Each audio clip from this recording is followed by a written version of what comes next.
Hi, I'm Lisa Fletcher, and you're in the stream. Today, the U.S. marks 40 years of legal abortion. We examine the status of abortion rights and why in some states access to the procedure is becoming increasingly limited.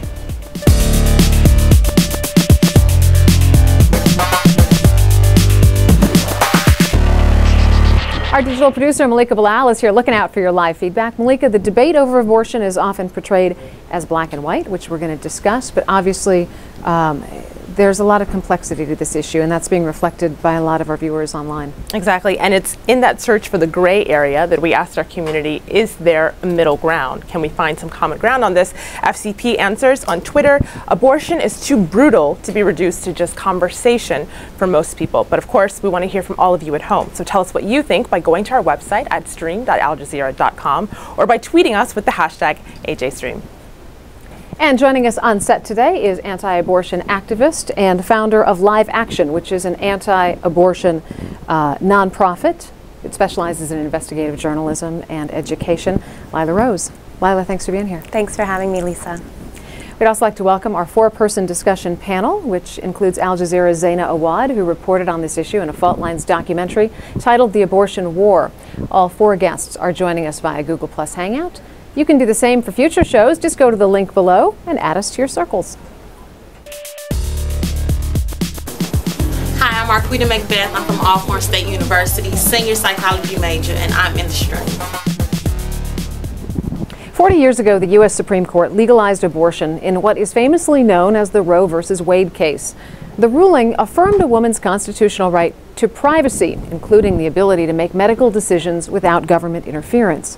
As a result, abortion clinics opened across the country, with the number of abortions peaking in 1990. However, over the last 2 decades, access to abortions is becoming more limited. Unable to overturn Roe versus Wade at the federal level, anti-abortion activists have turned to state legislatures, and now the number of clinics nationwide has dropped from more than 2,200 to less than 660. Mississippi has 1 clinic where it used to have 14. Despite increasing state restrictions and ongoing disagreement over how to balance a woman's rights against the rights of a fetus, a recent Pew survey suggests the majority of Americans are against overturning the Supreme Court decision. However, a Gallup poll also found that a significant number of Democrats who normally support abortion rights do favor some regulation, signaling that this debate is definitely not clear-cut. So how has the American view on this debate changed? And are politically charged labels like pro-life or pro-choice painting an incomplete picture? To help us answer these questions, we're joined from Cleveland, Ohio by Katie Stack, an abortion clinic patient advocate. Katie, welcome to the stream.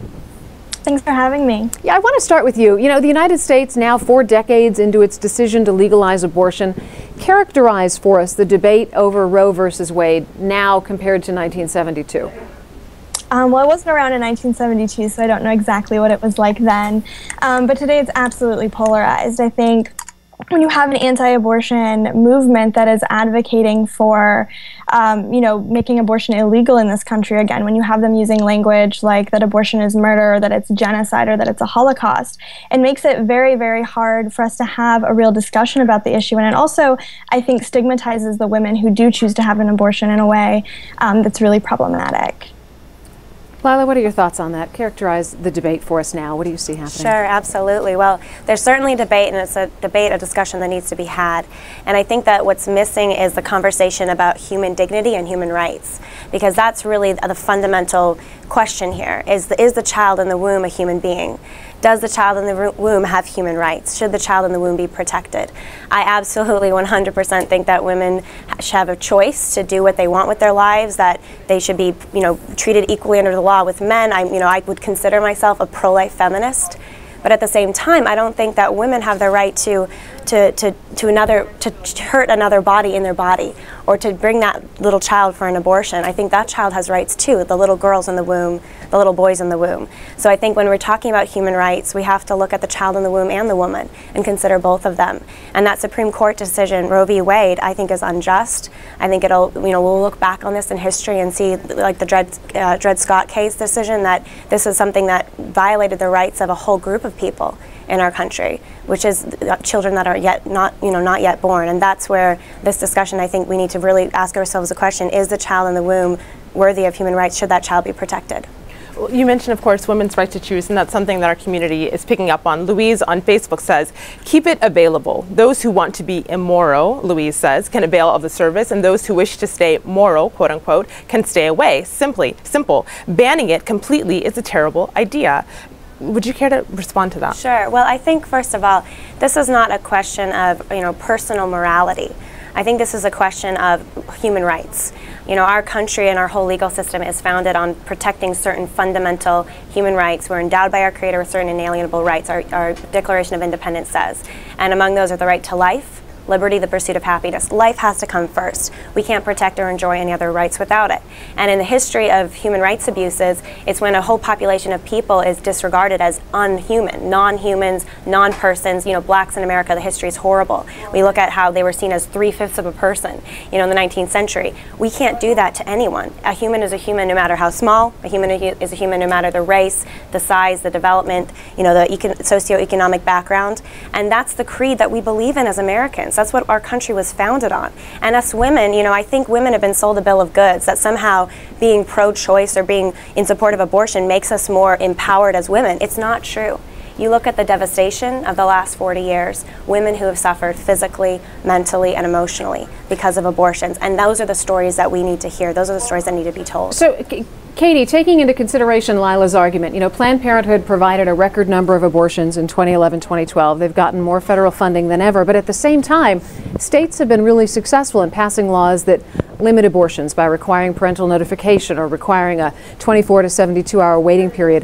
Why do you think states are having success with these restrictions? Does it signal that people's sensibilities are changing, as Lila is talking about here? I would say not necessarily. I think you definitely have to look at how sort of party politics and the party system in our country works. A lot of those restrictions are being passed in states that have majority Republican congressmen and legislatures. So there's definitely an aspect, to that. But I do think that Americans overwhelmingly don't understand how difficult it can be to get an abortion. So something like a 24-hour wait period sounds like a good idea until you're realizing that women have to find daycare for their children. They have to miss wages for missing work. They have to travel sometimes across state lines even to be able to get to a clinic. So the restrictions sound like a good idea in theory until you apply them to the reality of women's lives and you see that it just makes abortion inaccessible. Well, and speaking about the reality in women's lives, I want to go to our hangout now and speak to Leah. Leah Taylor speaking to us from Ohio. Go ahead, Leah. Hi. I just want to say, basically, I really resent the pro-life movement for being so sure they can speak for me all the time. I had an abortion 5 years ago. It did not ruin my life or harm me, and I do not regret it. However, if I did, every major life decision has the potential for regret, and we cannot criminalize these decisions just because somebody might regret them. People regret choosing adoption too, but that doesn't mean that we can take that choice away from people. The second point I want to make very quickly is that science has not proven at what point an embryo or fetus is a person. Science has not proven self-awareness. That's what the argument is about. Lila Rose, you think that the fetus is aware of itself. I do not. And until we can put that question to rest, nobody can decide for somebody else. Well, every year there are anti-abortion groups that gather in Washington, D.C. To protest the U.S. Supreme Court decision Roe v. Wade. They call it the March for Life. It just happened. The stream was at the rally, and we spoke to some of the people that were there. You cannot legislate morality. There are absolutes. It's either right or wrong. The overwhelming majority of abortions are done for social and economic reasons. Even if you were to give every exception in the book, that would eliminate the vast majority of abortions and save a lot of lives. The Supreme Court legislated that women had the right to make that decision for themselves. However, I'm sure everyone would agree on both sides that there are good and bad choices in life. So like anything, this is an inherently bad decision. 48 years ago, a young 15-year-old girl became pregnant. She was raped, had a lot of difficult choices to make, but she chose to give her child life, and actually the law at that time protected that child, and that child was me. It's not merely, you know, a bundle of nerves or something that you're getting rid of because it's inconvenient or because it might bring back painful memories. It's a person, and that person has the inherent life or inherent right to live. I think that if you made abortion illegal today, there would still be abortion though. So it's not about making it illegal, it's about changing hearts and minds with information. Well, as you can see from the clip, there are a lot of moral and ethical arguments over how to balance a woman's right against the rights of the fetus. Katie, I want to go to you. As a pro-abortion advocate, you hear stories like this. Does it ever make you question abortion? Question abortion in what way? You listen to the stories like the woman who said the law protected her as a fetus. Her mother was not permitted to get an abortion. So she is here today to talk about it. When you hear something like that, does that have the potential to change the dialogue at all? Not necessarily change your position, but does it change the way that you approach it at all? To an extent. I mean, I think, again, though, unfortunately, a lot of the comments we've heard so far are about the fetus. And pregnancy is not without consequence for women. I mean, being pregnant for 9 months, giving birth, you know, that is not something that you can just do lightly. It's something that requires medical attention. It's something that can be very problematic and very difficult. So whenever I hear stories like that, I always bring my thought always goes back to the woman in that position. And so while, you know, certainly we don't want, you know, I wouldn't say that retroactively that I want anyone to have been killed by abortion. At the same time, my heart goes out to her mother and what her mother was experiencing. And if her mother felt that the best thing for her to do in that situation was to end the pregnancy, then absolutely she should have had that right. You know, Al Jazeera correspondent Zaina Awad, you covered this issue in a Fault Lines documentary titled The Abortion War, where you really addressed the polarization of this debate. I want you to tell us a little bit about your experience, but before that, I want to take a look at an excerpt from your film. I believe in the sanctity of life, and I am in support of any legislation that is going to reduce or eliminate abortions. I believe there should be no abortions, period, except in the threat of the life of the mother. What do you think makes a woman want to have an abortion? Well, there's probably a lot of, I'm not a woman, so I'm thinking now, if I'm a woman, why would I want to, yeah. Some of it has to do with economics. A lot of it has to do with economics. I don't know, it's a question I've never even thought about. So Zaina, you were out, you were talking to ordinary Americans. How serious was the divide? Did you notice any middle ground on the issue, or is America really as divided as the extreme voices on either side that we typically hear? Well, it is a very polarized issue, but I just want to go back to the clip that we just saw because I think it's a very important clip.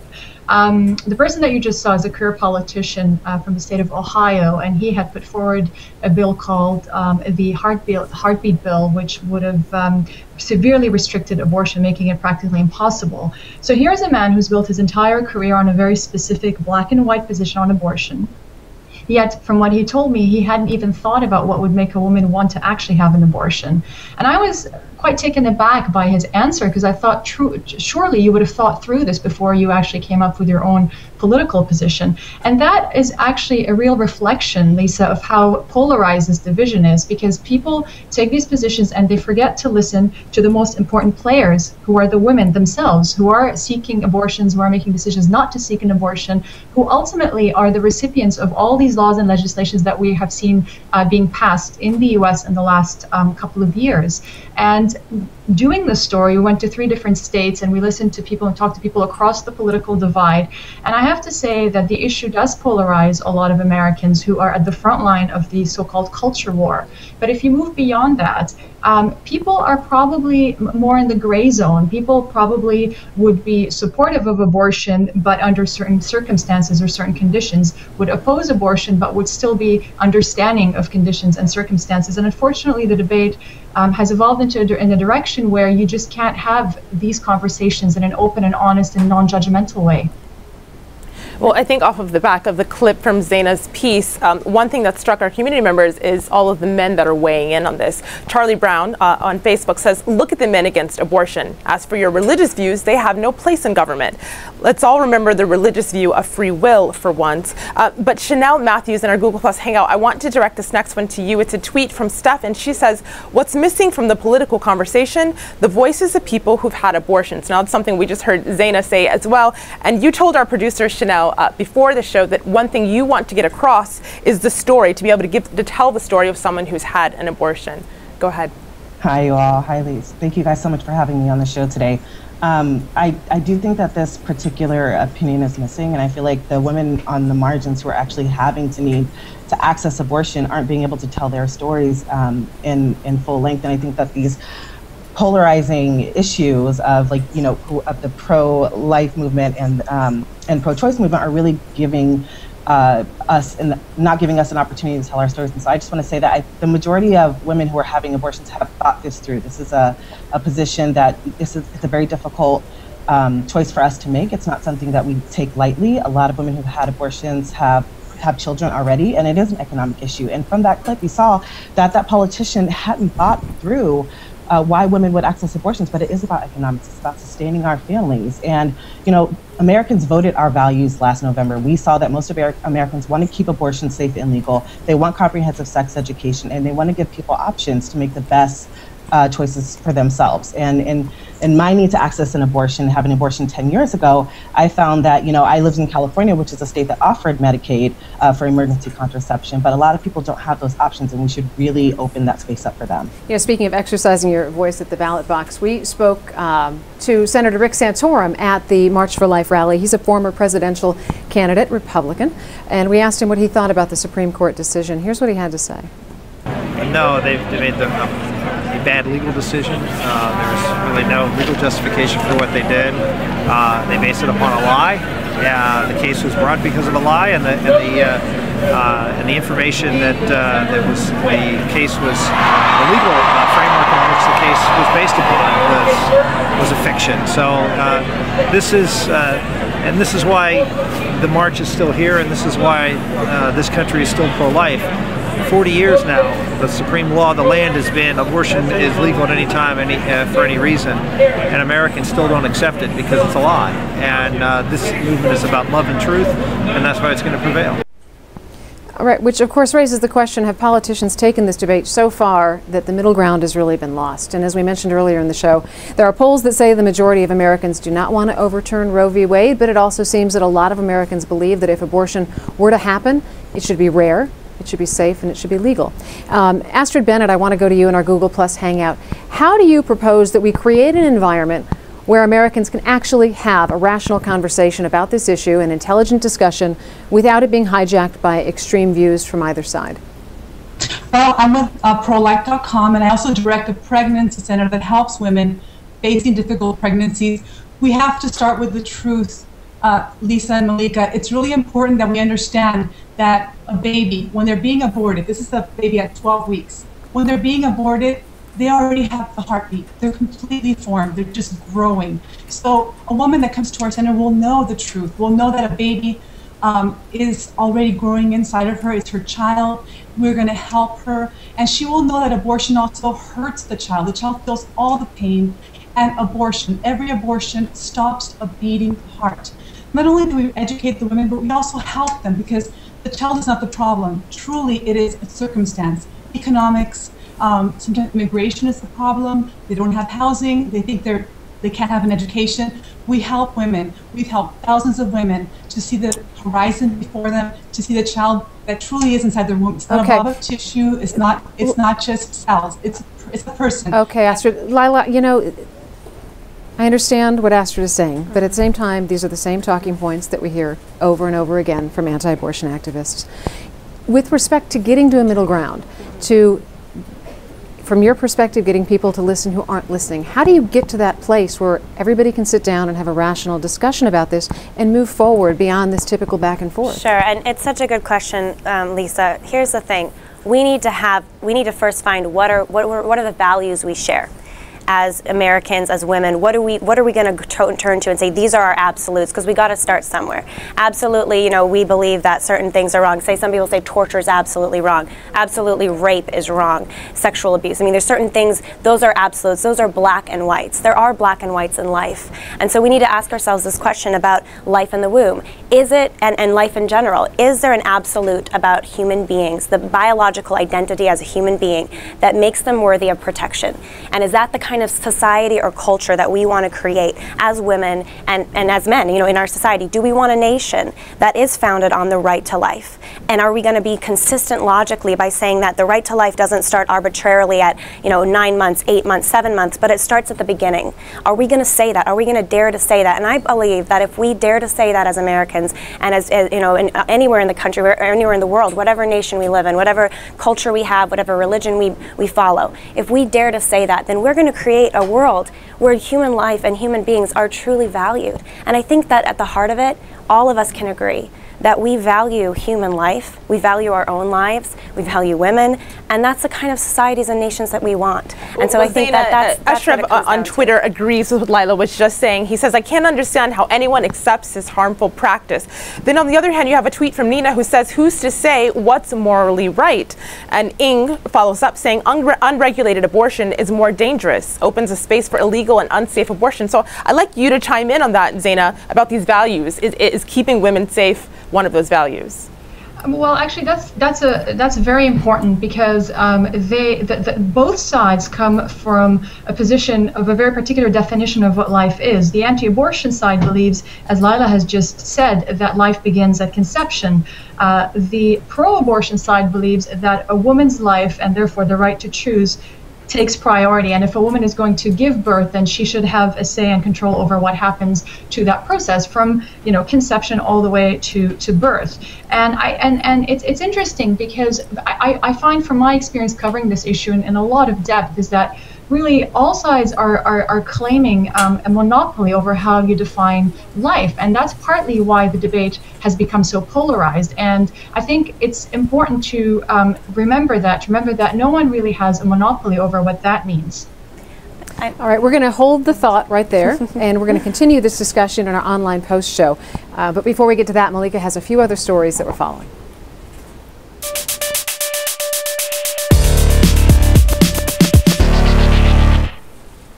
While we're on the topic of reproductive rights, there's a story out of Israel that's causing shock around the web.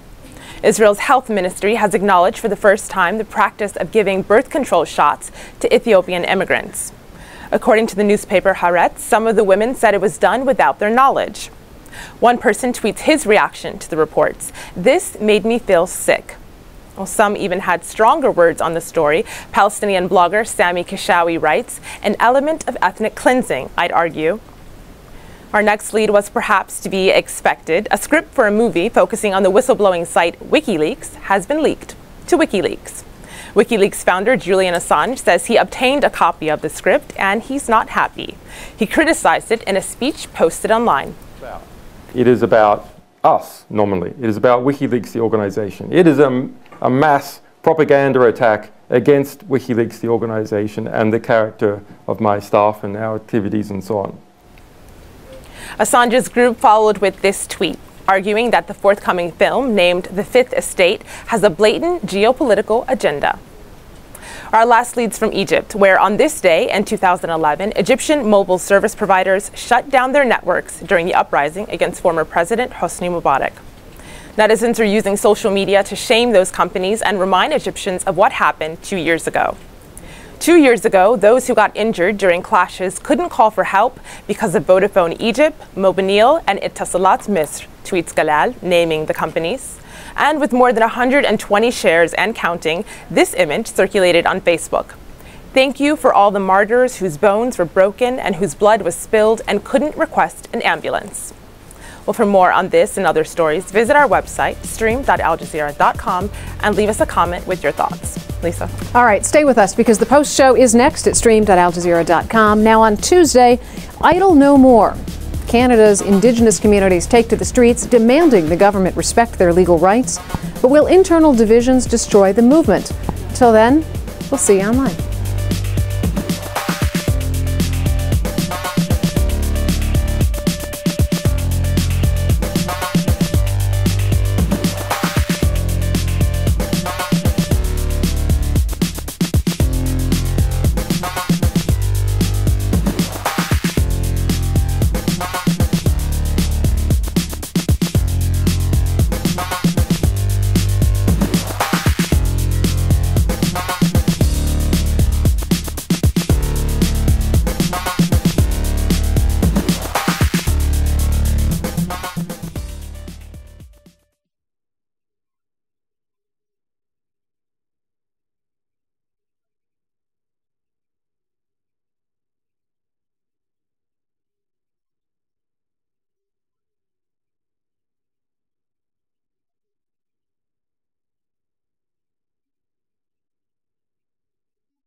Welcome to the Stream's online post show. We're going to pick up right where we left off quickly with Lila responding to Zaina, who was talking about when this debate over when life does or does not begin. Sure, and a couple quick things. First of all, you know, there is this debate that is out there. When does life not begin or when does it not begin? Well, we know when it begins. At the moment of conception, the complete DNA code is there, an independent, individual human being that's completely different from the mother that just needs time and nourishment to grow.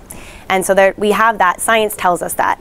But when it comes to the issue of human rights and saying that human rights begin then, I think the burden of proof is on the person who says human rights stops, or human rights start when the child is born. Because that when you look at it as irrational, why when the child is born, why not 8 months or 7 months in, why not at 3 months? How do we define and apply human rights? And I think that once any society starts saying because the child's not big enough, the child's the wrong ethnicity, the child's the wrong socioeconomic class, the child's the wrong something or the human's the wrong something, therefore the rights don't apply, that's when you open the door to injustices. So that's the first thing. The second thing is look at the fruit of abortion and what it's done to our world. In India and in China, there's a war on baby girls, over 100 million missing girls because of abortion in China. They're having huge demographic imbalances and massive problems because they're killing off their girls. They're not valuing them in the womb. You look at the United States, the rise of the abortion industry, Planned Parenthood, $1 billion organization, such great PR and marketing, and yet they're covering up child sex abuse right and left in their clinics. So the connections of abortion to these negative things, that should tell us something about how harmful this practice is and what an injustice it is. So Katie, how do you give women the options they need, though? Let's say they choose not to have an abortion. They have to have other alternatives, and the fact of it is that funding has been reduced for social services pretty much across the board across the United States, deeply affecting women who are already socioeconomically disadvantaged. What about them? Well, I think that's why we're seeing such a pushback against a lot of these attacks on access. Because the attacks on access affect the most disenfranchised groups in our country, and they make it so that, I mean, we already have a situation where if you are a lower class woman or you have, lower income, it's significantly harder to raise a child than it is, if you're of privilege. And the issue that we're seeing and what's going to become a big problem if abortion is made illegal, if we follow sort of Lila's advice and we outlaw abortion, before Roe v. Wade, abortion, complications from illegal abortion was the #1 killer, the #1 cause of death of women who are of childbearing age. How on earth is that pro-life? Women will seek out abortions, no matter what anyone says about the morality of it. We know that they will seek it out regardless. And so that's why it's absolutely fundamental that we don't have compulsory childbirth, that women are able to make this decision for themselves and that they're able to, control their own destinies. And I think that the fact that that has been kind of brushed over in this discussion is really problematic. And then, to go ahead and say that the way to solve sexism, basically, which is what Lila's talking about, is to outlaw abortion is completely ridiculous. Well, I don't think it's been brushed over in the discussion. I think that Lila has addressed it in saying that women don't have the right to exert themselves over another being in their body, and I think you're saying that women have the absolute right to have control over their bodies because it's their body. So I don't understand. I mean, you can say as much as you want that they don't have the right to, but if you make abortion illegal, women can still have an abortion. We know that this is the case. So in order to protect women's health, it's absolutely necessary that this be legal and that it be provided by medical professionals instead of by back alley abortionists. A couple things on that, and Katie, thanks for your comments. But I think it's important to note, first of all, just because something will continue to happen, murder still happens in our country, it's outlawed, rape still happens. That's no reason to continue to prop it up with government dollars and make it legal. So that's the first thing. But the second thing is, I totally agree, Katie. We need to make sure that we're out there supporting the women in our communities who are in tough situations and helping with child raising. And our communities need to be caring about every person in that community. And there's a lot of debate about what that looks like. Is it top-down government? And is it more local outreach? But let's start with Planned Parenthood. They're $1 billion organization. They get $500 million from the government. They claim to be all about empowering women's choices. They perform more abortions than any other single group. Over 90% of the women that step into their clinics who are pregnant end up having an abortion. The nimbler prenatal care and adoption referrals and child care, it's minimal. And so you look at that and you're saying, okay, the people that claim to be abortion advocates but are saying they're really women advocates, they're not. Their agenda is too much of abortion. We need to say abortion is not a solution to women's problems. It's not going to help women, you know, be so empowered. It's a violence against our own bodies. Well, I mean, the actual procedure. That's what our community members are chiming in on. Pamela says, how many commenting against abortion have adopted a needy child? She left that on our Facebook page. Another tongue-in-cheek tweet from Kenny who says, if fetuses are people, can I get welfare, food stamps, and disability for my unborn fetus? I want to let you respond to that, but first I want to go to Chanel in our Google Plus Hangout because there's a tweet here from Zahra who says, if all girls and women were educated on safe sex and had access to contraception, rates of abortion would decrease. I'd like your view on that, Chanel. Hi, y'all. Lila, I just want to say that all women who step into Planned Parenthood aren't unhappy with their decision to have an abortion. I am one woman sitting right here who's telling you that I do not regret my decision. It was one of the best decisions I could have ever made. It helps me live my best life. And there's a vortex of denial among the anti-choice movement about not wanting to offer people access to contraception, not wanting to offer people access to comprehensive sexual education, and then denying the reproductive right to have access to abortion. I think we need to reconsider all of the ways in which we're denying choice, limiting access to reproductive health care in communities who need increased reproductive health care are doing our communities a disservice. And we know that Americans want to see abortion stay safe and legal. We should have the choice to make the best decisions for ourselves. And in response, you know, first of all, for every woman that may say, look, I had an abortion and I don't regret it and it's fine, there's another woman next to her who's crying and saying, every anniversary that happens, when I remember when my child would have been born, I cry and I have flashbacks and I'm depressed and I have issues. So there's a whole smorgasbord of stories out there and they all need to be shared. But I think what this comes down to is, you know, we could talk all day long about what the government program should look like and what, you know, community care should look like. Those are all important questions. But I still think we have to come down to the question of, do we want to protect in this country, you know, in whatever nation we live in, human rights? And what do those mean? And when do human rights begin? Katie, is because this a human those are the rights issue? Absolutes. I want you to address that. Lila's brought it up a couple of times. But it's a human rights issue in that women need access to abortion. It is fundamental that women have the right to choose when they carry a pregnancy to term and when they have an abortion or not. And the fact that you're trying to take this away, I mean, like I said before, women are not going to stop having abortions. And it's not that they're being tricked by Planned Parenthood or any other organization to have an abortion. It's because they fundamentally want one. I'm a white middle-class woman. I was well educated. I had every resource available to me to raise a child should I want to, but I chose to have an abortion because I fundamentally did not want to be pregnant and did not want to give birth. So I mean, I think we need to have discussions about how we can make there be actual choice so that women don't feel like they have to have an abortion because they don't have access to other things. But that's not going to get rid of abortion. Women need to have access to this, and it's part of human rights. I mean, the World Health Organization has said that it is. Well, Astrid in our Google Plus, hang on, I want you to respond to this actually. There's a tweet here from Sarah along those same lines, and she says, women's access to health care, including abortion care, is a human right. I don't think that it's a human right. Abortion, what it does, and the reason why we're against it, is because a human being dies. Scientifically, we know that it is a human being.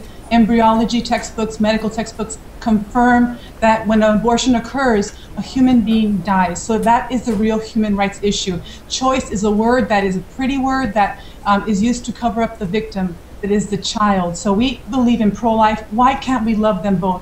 Why can't we help both the women and the children? There are 2 million couples waiting to adopt children, so everybody is wanted by someone. As a society, we must protect both the mother and the child.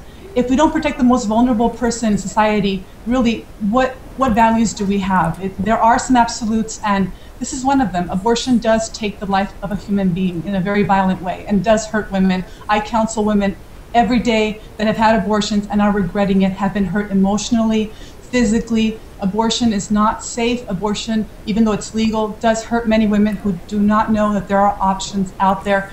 Prolife.com will provide options for these women. Katie, we've got about 30 seconds left in the program. Go. I'm sorry? I said we've got about 30 seconds left in the program. It's all you. I'm just going to say that, you know, I think all of this discussion, what it comes down to is what women want to do. And, you know, yes, sometimes women make decisions that they regret, but that's not specific to abortion. And what we have to have is we have to have an environment where women have all of the resources available to them and where they're able to really make the choice for themselves. Now, I agree absolutely that there's a lot of work to be done on making that a reality. When you have women who are living in the worst poverty, what choices do they really have? We need to be joining together, honestly. I mean, I think if Lila wants to have this discussion, absolutely, let's have this discussion and let's do something, but banning abortion is not the way to go about doing it. All right, on that note, we're going to wrap it up. Lila Rose, Katie Stack, and everyone in our Google Plus Hangout, thanks for joining us today. Between now and tomorrow, we want to see you online, so go to stream.aljazeera.com, and we'll look for you there.